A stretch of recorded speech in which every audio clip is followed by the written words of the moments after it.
Hello, I'm Dennis with doityourselfdennis.com, and I'm going to show you today how to, or in this video, how to put concrete board on a wall and on a ceiling in a shower. Before you put it up, you're going to want to put some kind of vapor barrier behind it. So you're going to put it up first. And so I'm going to use 4mm plastic. You'll want to use either 4mm plastic or at least 15-pound felt. But we're going to do the walls first because you want to kind of layer it so that if there was to get moisture on it, it would run down, from the ceiling onto the walls, down through the walls, into the membrane for the shower pan. So we're not going to staple it all the way to the bottom because we haven't got the shower pan membrane in yet, and we want this to go over top of it. So we're just going to do the walls and staple down so far. So there's not a whole lot to it. What I did was this particular shower is about 3.5 feet wide by 7.5 feet long, and so I just bought one roll of 10-foot wide by 25 feet long 4mm plastic, and then I cut it down to the length that I needed it. So you'll want to do that. And something else I want to point out, if you can you see up here? You'll want to go ahead and mark where your rafters are or your ceiling joists, so that when you when you put your board up, you'll have that to go by. I mean, you could do it afterwards with a felt tip marker, but a pencil doesn't mark very well on the plastic. So go ahead and mark those out so that you know where they're at. And then I just kind of rolled it around the room, the plastic around the room, or in the shower. And I'm just going to start in one corner. And I used the factory edge so that I knew it was pretty straight. So we're just going to staple it. There, hit a knot. So just work your way around.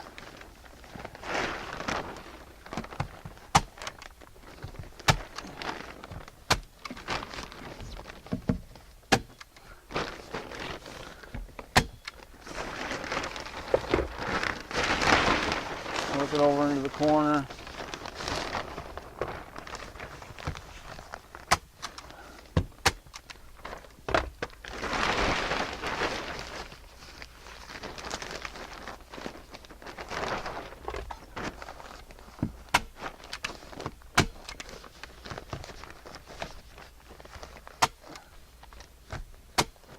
Okay, just go ahead and wrap it all the way around. Then you're going to go down and get it on the studs.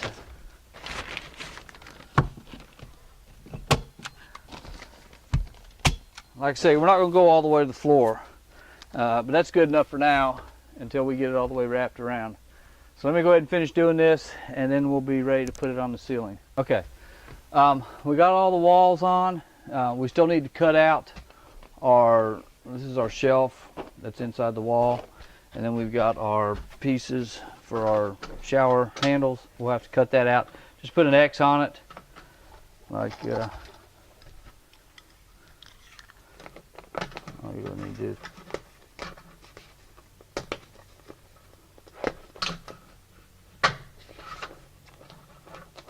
Just don't cut yourself. Just work yourself over it. And you're going to staple it there.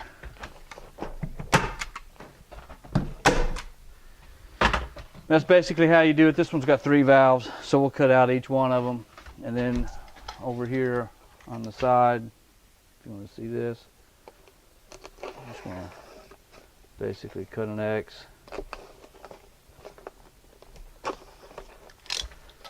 I'm going to staple all the way around that. Probably been a good idea to staple it before, but it'll be all right.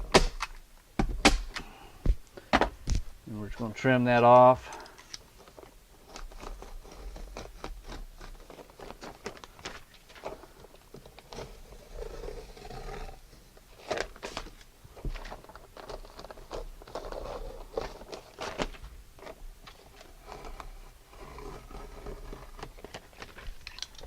Now you've got your shelf.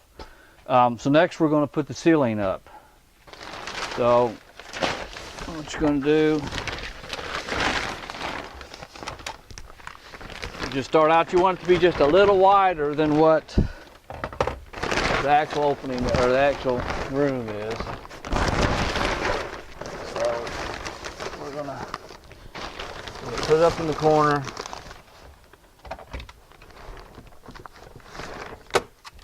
Staple in it and work yourself towards the other way.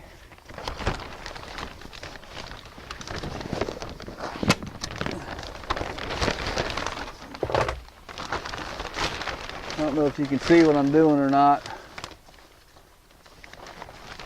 I've got it overlapping about an inch coming down the wall. Inch, maybe inch and a half.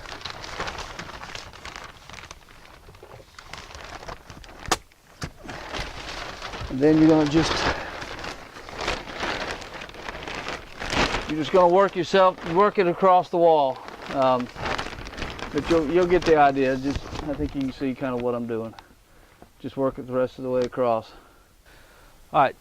The best way I know to cut this hardi-backer board or the concrete board is using a skill saw and then using a carbide tipped or a diamond blade, masonry blade.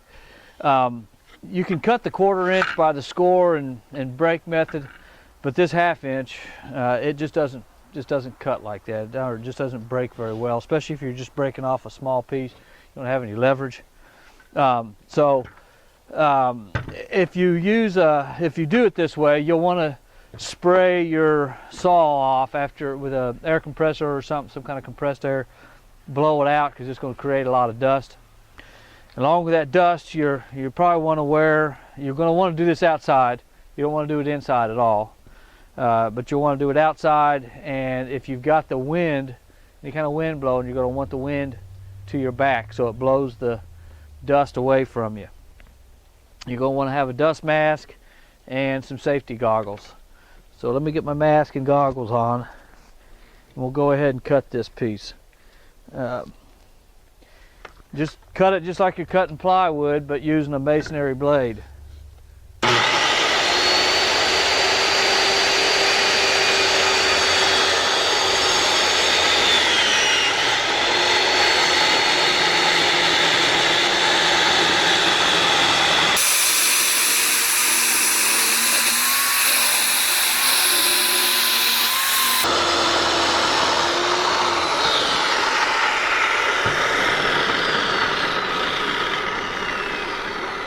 So that's pretty much all there is to cutting this stuff. Like I said earlier, a round hole, you'll want to drill it, and you can cut it with a jigsaw. I sometimes cut it. They make a masonry blade just for jigsaws and cutting this stuff. So you can use that. I did use just a regular wood bit. It seemed to cut it pretty well. But that's about all there is to cutting it. Okay, to drill a hole through this hardi-backer board, I'll just use a spade bit, a wood spade bit. They seem to work pretty good. I'm gonna get my mark and then just drill it. Oops.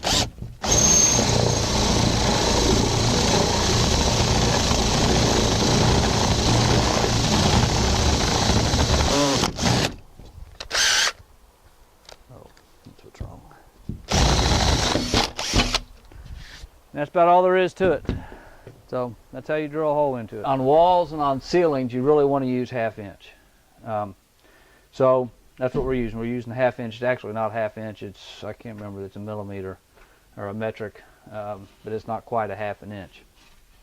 But anyway, so we're ready to start hanging this first piece. My wife's going to scan up towards the ceiling and give me a few seconds to get her around here to give me a hand. I'll just mention I'm going to nail it up first. Get a couple of nails in it so that I'm not trying to, because you want to screw it in with 1 5/8 inch screws about every 6 inches. So let's go ahead and get started on that.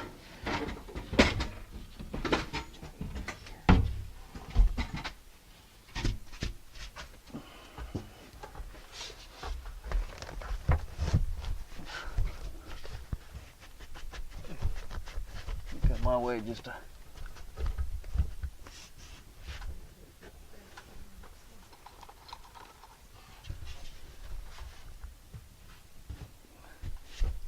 Good back there? Yeah.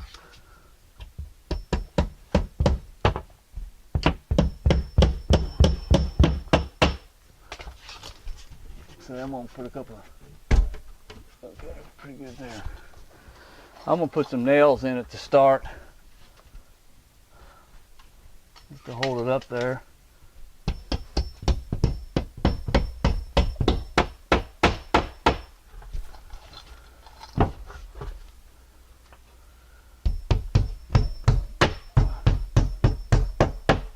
And I had marked my studs, so, or my ceiling joists, so I know where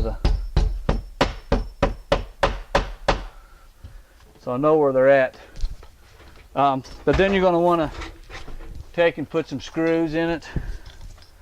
Like I say, the 1 5/8 Durock screws. They're especially made for the concrete board.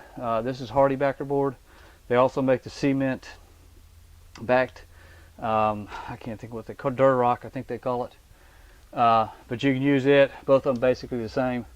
I just like this. I think it works better. But you want to put the screws in, like I say, about every 6 inches.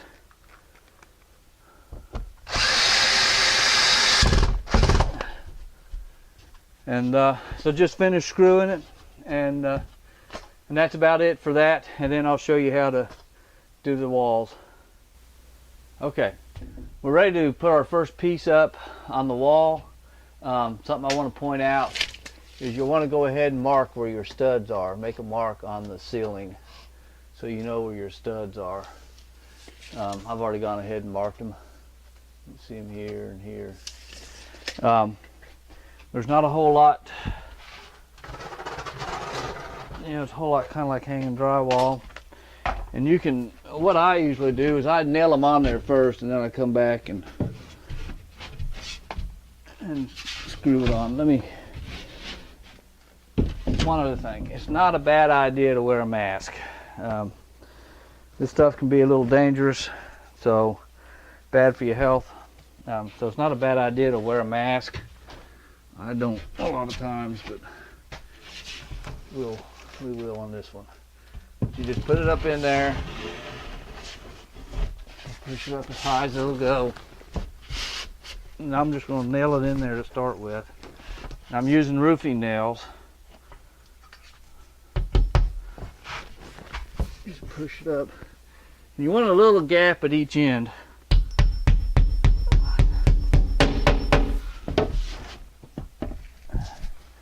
You put one up higher.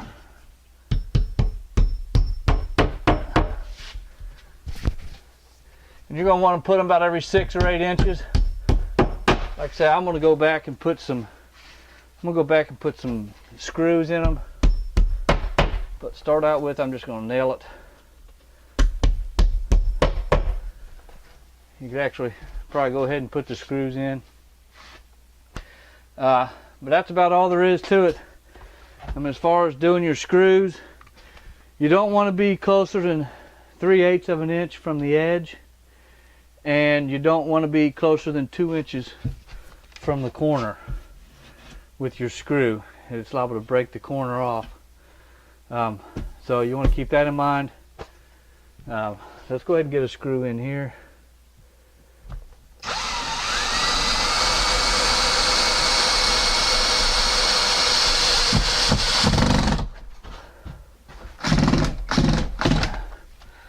Okay.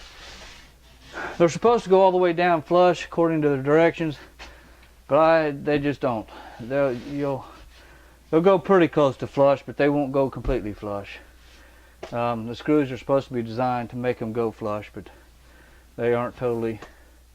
Sometimes I'll unscrew them and screw them back in, and they'll go down a little further. But that's all you do. You just go ahead and screw it all the way around, like I say, every 6 to 8 inches. And that's about all there is to hanging the sides, the walls.